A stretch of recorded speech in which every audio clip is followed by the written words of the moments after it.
2-3 పాయింట్లు నేను చెప్తాను, శ్రద్ధగా ఆలకించుదాం. దేవుని లేఖన భాగము మనతో మాట్లాడుతూ ఉన్నప్పుడు పదే పదే మరలా మనకు తెలిసిన విషయాలు పరిశుద్ధాత్ముడు జ్ఞాపకం చేస్తూ ఉంటే, ఆ వాక్యం మనకు తెలిసినా కూడా దానిని అనుసరించే విధానంలో, పాటించే విధానంలో మనలో ఉన్నటువంటి లోటును పరిశుద్ధాత్ముడు మనకు మరలా జ్ఞాపకం చేస్తున్నాడనే విషయాన్ని మనము గ్రహించాలి. ఈ రాత్రి ఎందుకు దేవుని వాక్యాన్ని వినాలి అనే దానిలో కొన్ని మాటలు నేను మీకు జ్ఞాపకం చేస్తాను. మనందరికీ బాగా సుపరిచితమైన ఫెమిలియర్ వర్డ్ రోమిలికి రాసిన పత్రిక 10వ అధ్యాయము 17వ వచనాన్ని చదువుదాం.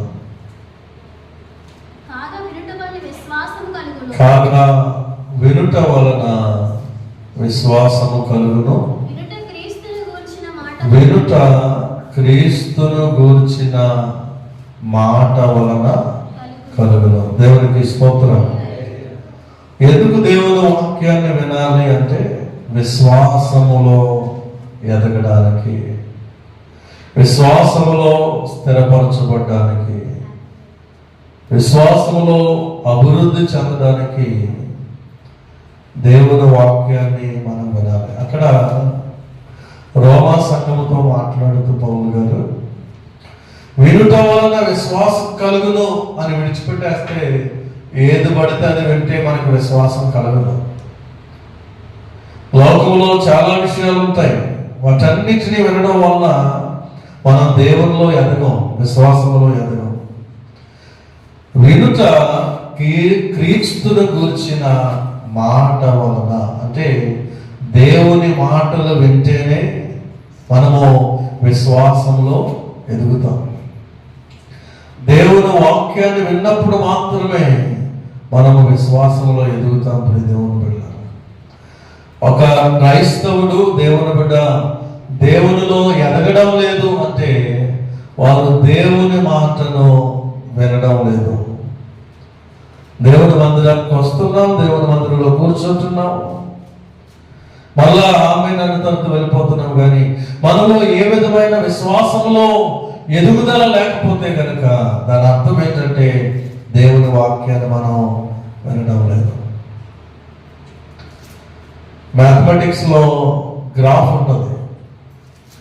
గ్రాఫ్ మనం చూస్తున్నప్పుడు, ఆ లెక్కలు చేస్తున్నప్పుడు ఇలా పెరుగుతున్నటువంటి గ్రాఫ్ కనబడుతూ ఉంటుంది. కొన్నిసార్లు పడిపోతున్నప్పుడు ఇలా దిగిపోయినటువంటి గ్రాఫ్ కనబడుతుంది. మన క్రైస్తవ భక్తి జీవితంలో కూడా మన భక్తిని మనం బేరీజు వేసుకోవాలి, లేకపోతే పరీక్షించుకోవాలి, లేకపోతే దాని హెచ్చుతగ్గులు గమనించాలి. ప్రతి క్రైస్తవుడు రోజు రోజుకి మన ఆత్మీయతలో ఎదుగుతున్నటువంటి స్థితిలో ఉంటారు. రోజు రోజుకి ఒక్కొక్క వ్యక్తి ఎక్కుతూ, ఆత్మీయతలో ఎదుగుతూ, వాక్యంలో ఎదుగుతూ, ప్రార్థనలో ఎదుగుతూ, దేవుని సహవాసంలో ఎదుగుతూ ఒక ఉన్నతమైన స్థితిలోనికి క్రైస్తవుడు ఎదగాలి. కానీ రోజు రోజుకి రక్షించబడిన తర్వాత నుండి ఇంకా దిగజారిపోతూ, ఇంకా దిగజారిపోతూ, ఇంకా దిగజారిపోతూ ఉంటే కనుక మనలో దేవుని వాక్యము నిలవడం లేదు. ఎందుకు దేవుని వాక్యాన్ని వినాలి అంటే మనము దేవునిలో లేక విశ్వాసములో ఎదగడానికి. క్రీస్తుని గురించిన, దేవుని గురించిన మాటలు మనం విన్నప్పుడే ఆ మాటలు మన హృదయంలో నీరు కట్టి దేవుడు ఫలింప చేస్తాడు. వాటిని బట్టి మనం ఎదుగుతూ ఉంటాం ఆత్మీయ జీవితంలో. కాబట్టి దేవుని వాక్యాన్ని వినడానికి ఇష్టపడాలి. లోకానుసారమైన వాటిని గంటల తరబడి వినడానికి ఇష్టపడతాం. లోకానుసారమైనటువంటి మాటలు, వారిని గురించి, వీరిని గురించి, వాళ్ళు అలాగా, వీళ్ళు ఇలాగా అంటే ఇతరుల గురించి చెప్పుకునేటువంటి విషయాలకు వచ్చేసరికి మనం ఎక్కువ ఆసక్తి చూపిస్తాం. అక్కడ సమయాన్ని లెక్కించుకోం, సమయాన్ని లెక్క ఎంత టైం అవుతుందో పట్టించుకోం. కానీ దేవుని వాక్యాన్ని వినే సమయానికి ఒక అరగంట, 40 నిమిషాలు, 1 గంట, అయ్యో ఇంకా ముగించట్లేదేంటి అనేటువంటి పరిస్థితులు చాలామంది జీవితాల్లో ఉంటాయి. కానీ మనం దేవుని వాక్యాన్ని వినడానికి ఇష్టపడాలి. దేవుని వాక్యాన్ని వినడం నేర్చుకోవాలి. దేవుని వాక్యం కొరకు ఆసక్తి కలిగి ఎదురు చూసేవారిలాగా మనం ఉండాలి. దేవుని పిల్లలు, మొట్టమొదటి మాట ఏంటంటే విశ్వాసంలో ఎదగడానికి దేవుని మాటలు మనం వినాలి. ఎందుకు వాక్యాన్ని వినాలంటే విశ్వాసంలో ఎదగడానికి. రెండవ మాట మనం చూద్దాం. రెండవ మాట మత్తయి సువార్త 7వ అధ్యాయము. మత్తయి సువార్త 7వ అధ్యాయము 24-25 వచనాలు. కాబట్టి ఈ నా మాటలు విని వాటి చొప్పున చేయు ప్రతి వాడును బండ మీద తన ఇల్లు కట్టుకొనిన బుద్ధిమంతుని పోలి ఉండును. వాన కురిసెను, వరదలు వచ్చెను, గాలి విసిరి ఆ ఇంటి మీద కొట్టెను, గాని దాని పునాది బండ మీద వేయబడును గనుక అది పడలేదు. దేవునికి స్తోత్రం. హల్లెలూయా. దేవుని వాక్యాన్ని ఎందుకు వినాలి అంటే, ఎవరైతే దేవుని వాక్యాన్ని వింటారో వారు దేవునిలో, ఆత్మీయతలో, విశ్వాసములో స్థిరంగా నిలబడతారు. ఈ నా మాటలు విని వాటి చొప్పున చేయి ప్రతి వాడు కూడా బండ మీద ఇల్లు కట్టుకున్నట్టుగా వారి విశ్వాసంలో స్థిరంగా ఉంటారు. ఎవరైతే దేవుని మాటలు వింటూ ఉన్నారో వారి ఆత్మీయ జీవితంలో స్థిరంగా ఉంటారు.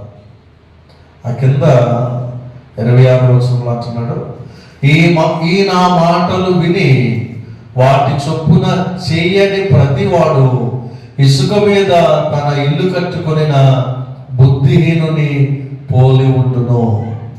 వాన కురిసెను, వరదలు వచ్చెను, గాలి విసిరి ఆ ఇంటి మీద కొట్టెను, అప్పుడు అది కోలబడెను. దేవునికి స్తోత్రం.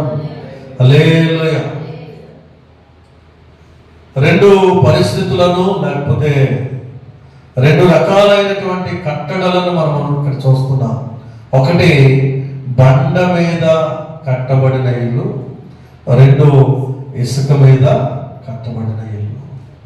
ఈ ఇసుక మీద కట్టబడిన ఇల్లు దేవుని వాక్యాన్ని విననటువంటి నామకార్థ క్రైస్తవ్యంతో పోల్చబడుతూ ఉంది. దేవుని మందిరానికి వస్తూ ఉన్నారు, వెళ్తూ ఉన్నారు, కానీ దేవుని వాక్యాన్ని వారు వినడం లేదు. వాటి చొప్పున చేయని ప్రతి వాడు కూడా ఇసుక మీద ఇల్లు కట్టుకున్న వాడిని పోలి ఉంటాడు అంటున్నారు. మరికొంతమంది కూడా వస్తున్నారు, వారు దేవుని వాక్యాన్ని విని బండ మీద తన ఇల్లు కట్టుకుంటున్నారు. హల్లెలూయా. ఆ బండ క్రీస్తే అని రాయబడింది. దేవునికి స్తోత్రం. హల్లెలూయా. దేవుని మందిరానికి వచ్చి దేవుని వాక్యాన్ని వింటూ ఆ విన్న వాక్యాన్ని హృదయంలో నింపుకుంటున్న వారందరూ కూడా తమ జీవితాలు క్రీస్తులో కట్టుకుంటున్నారు, దేవునిలో కట్టుకుంటున్నారు. అక్కడ ఇసుక మీద ఇల్లుకి, బండ మీద ఇల్లుకి కూడా రెండు రకాలైనటువంటి, ఇద్దరికి కూడా శోధనలు వచ్చాయి. వాన కురిసింది, వరదలు వచ్చాయి, గాలి విసిరి ఆ ఇంటి మీద కొట్టింది. శ్రమలు అన్యులకి వస్తున్నాయి, నామకార్థులకి వస్తున్నాయి, విశ్వాసులకి కూడా వస్తున్నాయి. ఈ నామకార్థ క్రైస్తవులు ఏమైపోతున్నారు? ఆ శోధనలు వచ్చినప్పుడు, ఆ శ్రమలు వచ్చినప్పుడు, ఇబ్బందులు వచ్చినప్పుడు వారు విశ్వాసంలో నుండి తగ్గిపోతున్నారు. అయ్యో మాకు ఎందుకు శ్రమ, మందిరానికి వస్తున్నా ఎందుకు మాకు కష్టం, మా కుటుంబంలో ఎందుకు నష్టం జరిగింది, మాకే ఎందుకు అనారోగ్యము, మాకే ఎందుకు అప్పులు బాధలు. వారిలో వాక్యము లేనందున వారు ఏమనుకుంటున్నారంటే దేవుని మందిరానికి వెళ్ళినా కూడా మాకు ఈ శ్రమలు వస్తున్నాయి అని ఆ చిన్న శోధన, ఆ శ్రమ, ఇబ్బంది, ఆటంకం ఏర్పడినప్పుడు వారు ఏమైపోతున్నారంటే కూలిపోతున్నారు విశ్వాసంలో. కారణం ఏంటి అనంటే దేవుని వాక్యము వారి లోపల నిలిచి ఉండడం లేదు. దేవుని వాక్యాన్ని వారు వినడం లేదు. ఇంకొక ఇల్లు మీద కూడా వాన కురిసింది, వరదలు వచ్చాయి, గాలి విసిరి కొట్టింది, కానీ అది స్థిరంగా నిలబడి ఉంది. దేవునికి స్తోత్రం. కారణం ఏంటి అంటే బండ మీద, క్రీస్తు అనేటువంటి బండ మీద ఆ ఇల్లు కట్టబడింది. ఈ రాత్రి ఆయన మాటలు వింటున్నటువంటి మనం వింటున్న వాక్యాలు కేవలం పుస్తకాలకో, డైరీలకో, పేపర్ల మీద కాదు, మన హృదయంలో ఉండాలి. దేవుడు వాక్యాన్ని మన హృదయంలో ఉంచుకొని మన భక్తి జీవితాన్ని కట్టుకుంటున్నప్పుడు ఏ శోధన వచ్చినా నీ లోపల నుండి దేవుని నిన్ను బలపరుస్తుంది. దేవుని వాక్యం నిన్ను బలపరుస్తూ ఉంటుంది.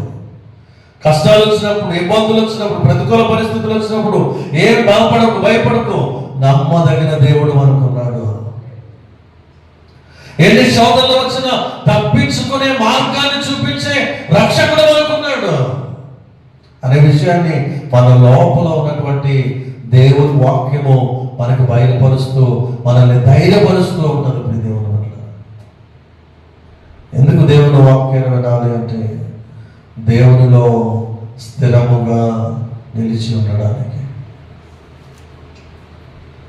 చూడండి 119వ కీర్తన 25వ వచనము, తర్వాత 50వ వచనం కూడా చదువుదాం. 119వ కీర్తన 25 చదవండి, తర్వాత 50 చదవండి.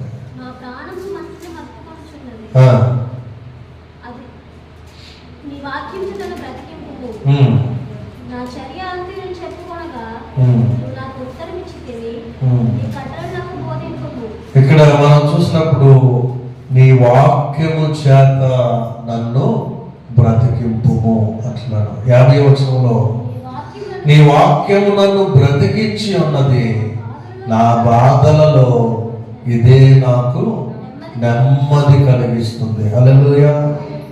ఎటువంటి శోధనలు వచ్చినా, బాధలు వచ్చినా ఆ దేవుని వాక్యము మనకి నెమ్మదినిస్తుంది, ఆదరిస్తుంది, బలపరుస్తుంది, మన ప్రాణాన్ని బ్రతికిస్తుంది, తెప్పరిల్లా చేస్తుంది. కనుక దేవుని వాక్యాన్ని మనం వినాలి. దేవుని వాక్యాన్ని మనం విన్నప్పుడు అది మనల్ని దేవునిలో స్థిరముగా ఉంచుతుంది.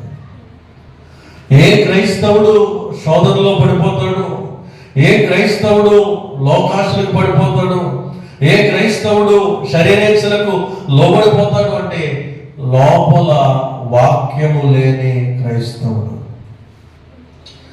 దేవుని వాక్యము చేత నింపబడనటువంటి క్రైస్తవుడు శోధనలకు పడిపోతాడు, లోకాశలకి పడిపోతాడు, శరీర ఇచ్ఛలకు కూడా పడిపోయేటువంటి ప్రమాదము ఉంది. అందుకు దేవుని వాక్యాన్ని మనము శ్రద్ధగా వినాలి. విశ్వాసంలో ఎదగడానికి, దేవునిలో స్థిరంగా నిలిచి ఉండడానికి దేవుని వాక్యాన్ని వినాలి. 119వ కీర్తనలోనే 11వ వచనం చదువుదాం.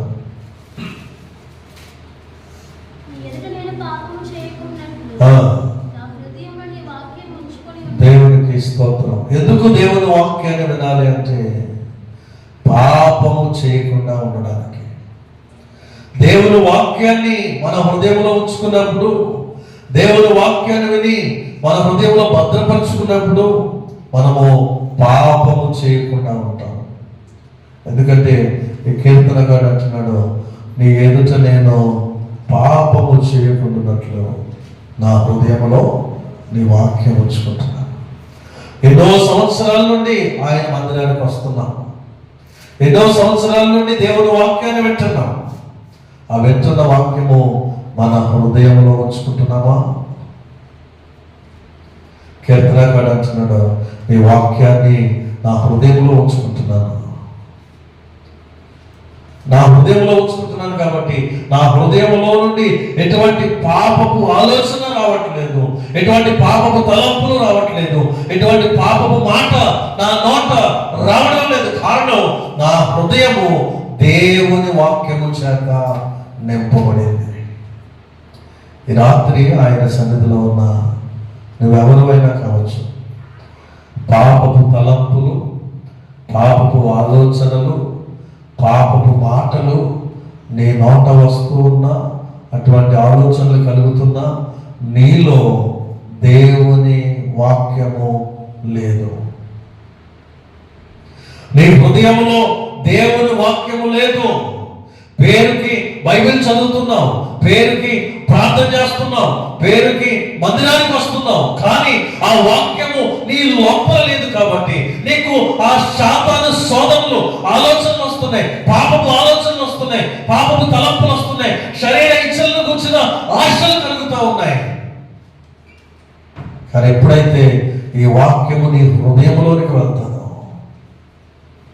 అది నీ హృదయ తలంపులు, ఆలోచనలు, మాటలన్నింటినీ కూడా స్వాధీనంలో ఉంచుకుంటుంది. దేవునికి స్తోత్రం, హల్లెలూయా. సాధారణమైనది కాదు దేవుని వాక్యము. చూడండి, హెబ్రీయులకు రాసిన పత్రిక, వాక్యము ఎంత బలమైందో, ఎంత విలువైందో, అది చేసేటువంటి కార్యం ఎంత మంచిదో చూడండి. 4వ అధ్యాయం, హెబ్రీయులకు రాసిన పత్రిక 4వ అధ్యాయము 12వ వచనం. దేవుని వాక్యము సజీవమై బలము గలదై రెండంచులు గల ఎటువంటి ఖడ్గము కంటెను వాడిగా ఉండి ప్రాణాత్మలను, కేళ్లను, మూలుగులను విభజించినంత మట్టుకు దూరుచు. చూడండి చూడండి చూడండి, ఇక్కడ చెప్తున్నాడు, హృదయము యొక్క తలంపులను, ఆలోచనలను శోధించుచున్నది. దేవునికి స్తోత్రం. దేవుని వాక్యం అంటే ఏదో వినేస్తున్నాం కాదు. ఆ వాక్యము మన హృదయంలోనికి వెళ్ళి మన హృదయంలో ఉన్న పాపపు తలంపులను, ఆలోచనలు అన్నింటినీ కూడా అది పరీక్షిస్తుంది. అది పట్టుకొని ఆ వేరులో నుండి దానిని బయటికి తీసి పాడేస్తా ఉంది.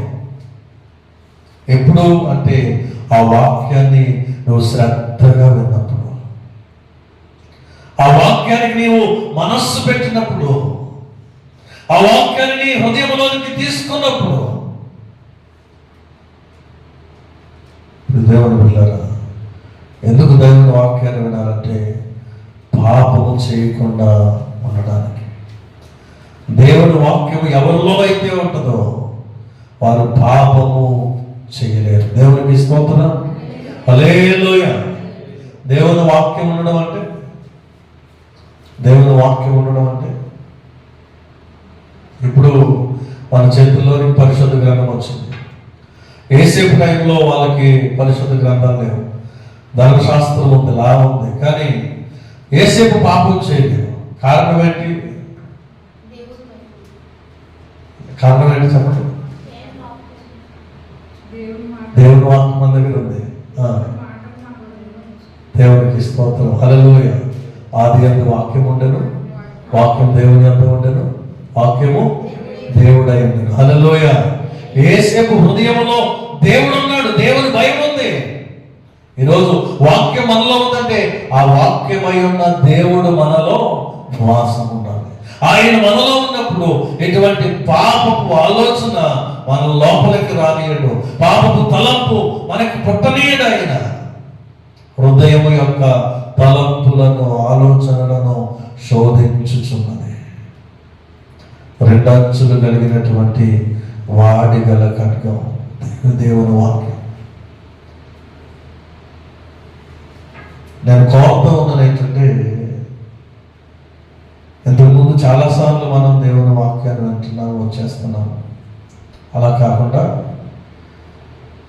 లోకాన్ని, ప్రపంచ పరిస్థితులను, మన కళ్ళ ముందు జరుగుతున్నటువంటి సన్నివేశాలను జాగ్రత్తగా గమనిస్తూ మనము దేవునిలో చాలా జాగ్రత్తగా ఉండాలి. లోకాన్ని, ప్రపంచ పరిస్థితులు చూస్తున్నప్పుడు అవన్నీ కూడా దేవుని రాకడ సమీపంగా ఉందనే విషయాన్ని జ్ఞాపకం చేస్తూ ఉన్నాయి.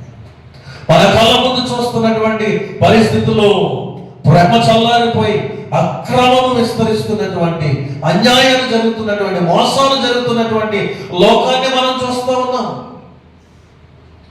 ఎక్కడ ఏ షాపింగ్ మాల్కి వెళ్ళినా, కిరాణా కొట్లకి వెళ్ళినా ఎక్కడైనా మోసమే, ప్రతి దానిలో కూడా. ఇవన్నీ దేనికి సాదృశ్యంగా ఉన్నాయంటే కడవరి దినాలు, మంచి దినాలు.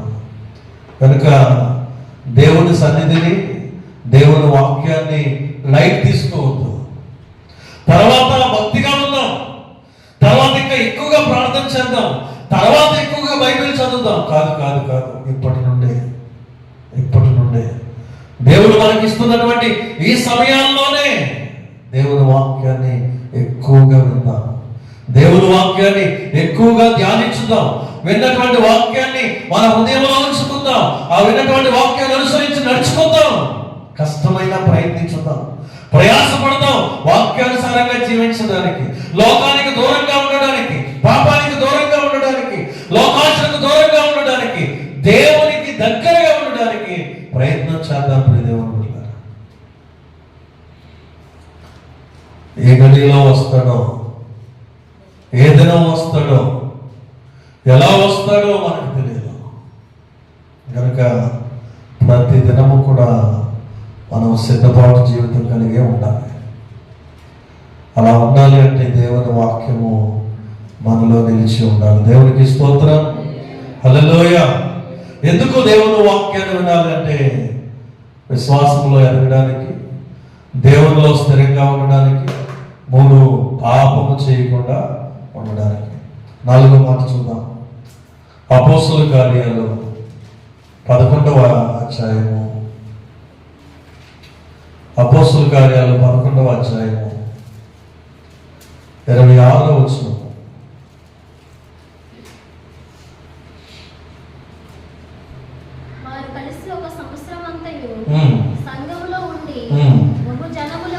బహు జనములకు వాక్యమును బోధించిరి. మొట్టమొదట అంతియోకియాలో శిష్యులు క్రైస్తవులు అనబడిరి. దేవునికి స్తోత్రం. వారు కలిసి 1 సంవత్సరం అంతా సంఘములో ఉండి ఆ బహుజనములు కూడా వాక్యాన్ని విన్నారు, వాక్యాన్ని చదివారు, వాక్యాన్ని ధ్యానించారు. వాక్యాన్ని బోధిస్తున్నప్పుడు, వాక్యాన్ని వింటున్నప్పుడు లైట్ తీసుకోలేదు వాళ్ళు. దేవుని వాక్యంలో ఏముందో, ఏం చేయమందో, ఏమి చేయొద్దందో, ఎలా మాట్లాడమందో, ఎలా మాట్లాడొద్దందో, ఏమి చూడమందో, ఏమి చూడొద్దన్నదో, అవన్నీ కూడా చాలా చక్కగా శ్రద్ధగా వారు విన్నారు. విని ఆ వాక్యానుసారంగా నడుచుకోవడం మొదలుపెట్టారు. వాక్యానుసారంగా మనం నడుచుకోవడం మొదలుపెట్టేసరికి దేవుని యొక్క గుణలక్షణాలు వారిలో కనిపించాయి. ఆ అంత్యోక్యాలో ఉన్నటువంటి ప్రజలందరూ కూడా వీళ్ళని గమనిస్తూ ఉన్నారు. వీరిలో గొప్ప మార్పు కనబడింది, వారి మాటల్లో ప్రేమ కనబడింది, వారి మాటల్లో కనికరం కనబడింది, వారి మాటల్లో దయ కనబడింది, వారి చేష్టల్లో దేవుని ప్రేమ కనబడింది. అప్పుడు ఆ అంత్యోక్యలో ఉన్న ప్రజలందరూ ఈ శిష్యులను చూసి అంటున్నారు, వీరు క్రీస్తుని పోలి నడుస్తున్నారు, వీరు క్రైస్తవులు అన్నారు. హల్లెలూయా. మొట్టమొదటిసారిగా క్రైస్తవులు అని అంత్యోక్యలో శిష్యులు పిలువబడ్డారు. కారణం ఏంటంటే ఆ శిష్యులు క్రీస్తుని పోలి నడుచుకుంటున్నారు. 1 కొరింథీ 11వ అధ్యాయము 1వ వచనం. 1 కొరింథీ 11వ అధ్యాయము 1వ వచనం. నేను క్రీస్తుని పోలి నడుచుకొనుచున్నాను, మీరు నన్ను పోలి నడుచుకోండి. దేవునికి స్తోత్రం. అపోస్తలుడైన పౌలు గారు ఎంత చక్కటి మాట చెప్తున్నారు. నేను క్రీస్తుని పోలి నడుచుకున్నాను, మీరు నన్ను పోలి నడుచుకోండి.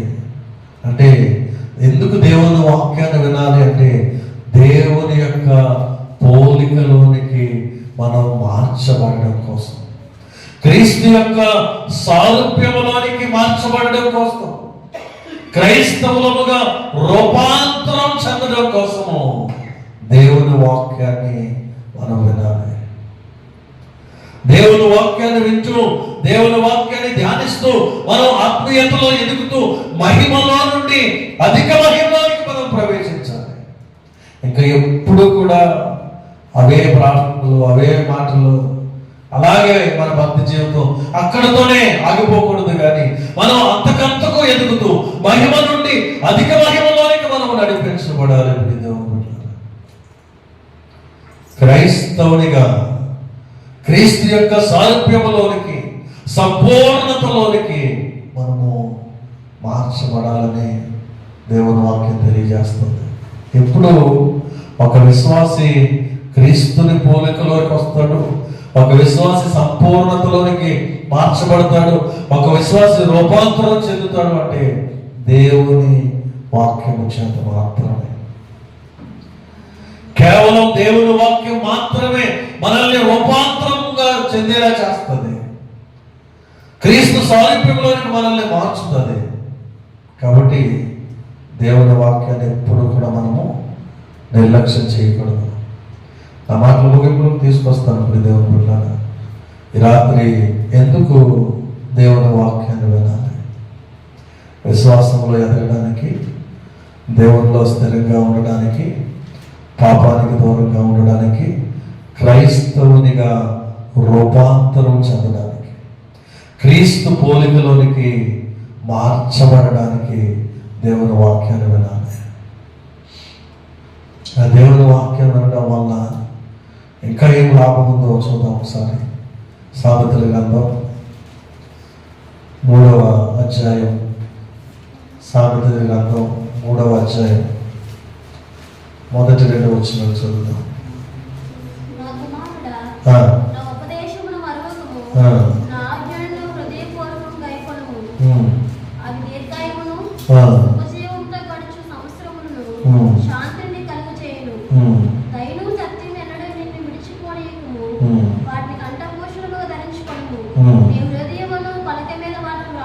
దేవునికి స్తోత్రం. హల్లెలూయా, హల్లెలూయా. ఎందుకు వాక్యాన్ని వినాలి అంటే, నా కుమారుడు నా ఉపదేశాన్ని మరువకు, హృదయపూర్వకంగా గైకొను, అప్పుడు నీకేం జరుగుతుందంట? దీర్ఘాయువు అంటే అధికమైనటువంటి ఆయుష్ను దేవుడిస్తాడు. అంత మాత్రమే కాదు, సుఖజీవముతో గడుచు సంవత్సరములను, శాంతిని నీకు కలగచేయును. దేవునికి స్తోత్రం. దేవుడు వాక్యాన్ని ఎందుకు వినాలి అంటే, ఆ వాక్యాన్ని వినడం వల్ల మనం దీర్ఘాయుష్మంతులు అవుతాం. ఆ వాక్యాన్ని వినడం వల్ల దేవుడు మన జీవితాల్లో సుఖజీవాన్ని ఇస్తాడు. మన సంవత్సరాలన్నీ కూడా సుఖంగా ఉండేలాగా దేవుడు సహాయం చేస్తాడు. దేవుని వాక్యము మనం వినడం వల్ల దేవుడు మన ఆయుష్ను పెంచుతాడు. దేవుడు కీర్తనలో 91వ కీర్తన అనుకుంటాను, ఆఖరి వచనము 91వ కీర్తన 16వ వచనం. దీర్ఘాయువు చేత అతనిని తృప్తిపరచెదను. దేవునికి స్తోత్రం. హల్లెలూయా. దీర్ఘాయువు చేత అతన్ని తృప్తిపరుస్తాను. ఎవరైతే నా మాటలు వింటారో, నా వాక్యాన్ని అనుసరించి నడుచుకుంటారో వారికి దీర్ఘాయువుని ఇస్తాను, వారి బ్రతుకు దినములన్నీ సుఖజీవాన్ని ఇస్తాను అని దేవుని వాక్యము మనకి తెలియజేస్తూ ఉంది. కనుక ఈ రాత్రి ఆయన సన్నిధిలో ఉన్న మనం ఎప్పుడైనా, ఎక్కడైనా, ఎప్పుడైనా దేవుని వాక్యాన్ని వింటున్నప్పుడు శ్రద్ధగా మనసు పెట్టి ఆ వాక్యాన్ని అనుసరించి నడుచుకోవడానికి ప్రయత్నం చేయాలి. ముగింపుగా ఒక మాట చూసుకొని ముగించుకుందాం. ప్రకటన గ్రంథం 2వ అధ్యాయము 7వ వచనం. ప్రకటన గ్రంథం 2వ అధ్యాయం 7వ వచనం. చెవిగలవాడు ఆత్మ సంఘములతో చెప్పుచున్న మాట వినుగాక. దేవునికి స్తోత్రం.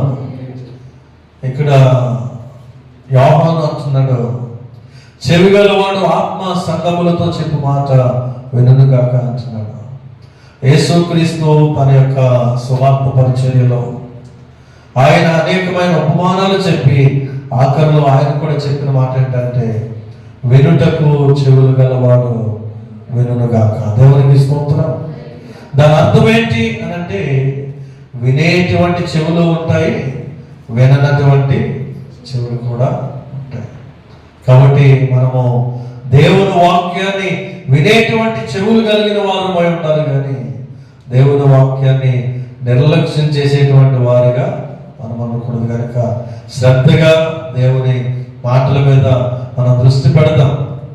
ఈ కడవరి దినాల్లో, అంచె దినాల్లో ప్రజల యొక్క పరిస్థితి ఎలా ఉంటుందంటే 2 తిమోతి 4వ అధ్యాయము 2 తిమోతి 4వ అధ్యాయము 3వ వచనం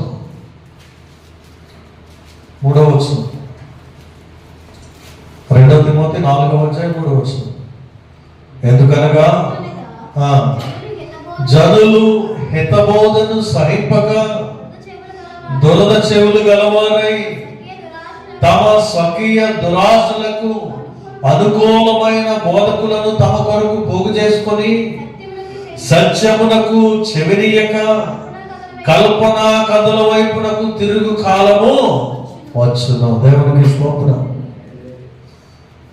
జనుల యొక్క పరిస్థితి ఎలా ఉందంటే హితబోధను సహింపక దురద చెవులు గలవారై, వాక్యములో ఉన్నది ఉన్నట్టుగా బోధిస్తుంటే నచ్చదు, చాలా మందికి హెచ్చరిస్తుంటే నచ్చదు, ఖండిస్తుంటే నచ్చదు, గద్దిస్తుంటే నచ్చదు. కానీ ఏం కావాలంటే వారికి తమకు అనుకూలమైన బోధకులను తమ కోసం ఏర్పాటు చేసుకుంటున్నారట. మేము ఏం చేసినా కూడా మమ్మల్ని ఖండించొద్దు, గద్దించొద్దు, హెచ్చరించొద్దు అని సత్యానికి చెవినీయకుండా కల్పన కథలో అక్కడ అలా జరిగిందంట, అనగనగనగనగా పలానా రోజున అలా జరిగిందంటే కథలు చెప్పేటువంటి బోధకుల కొరకు ఈ అంచె దినాల్లో ప్రజలు ఎదురు చూస్తూ ఉన్నారు. కానీ మనం అలా ఉండకుండా సత్యవాక్యానికి చెవినిస్తూ వాక్యంలో ఉన్నది ఉన్నట్టుగా బోధిస్తున్నప్పుడు స్వీకరిస్తూ వాటిని అనుసరించి పాటించి దేవుని రాకడ కొరకు సిద్ధపడదాం. అట్టి కృప పరిశుద్ధాత్మ దేవుడు మనందరికి అనుగ్రహించును గాక. ఆమేన్. అన్న వాక్యాలు పరిచిన ప్రార్థన శంకర్ గారు చేస్తారు. అందరూ కూడా ప్రార్థనలో ఏకీభవించుతాం.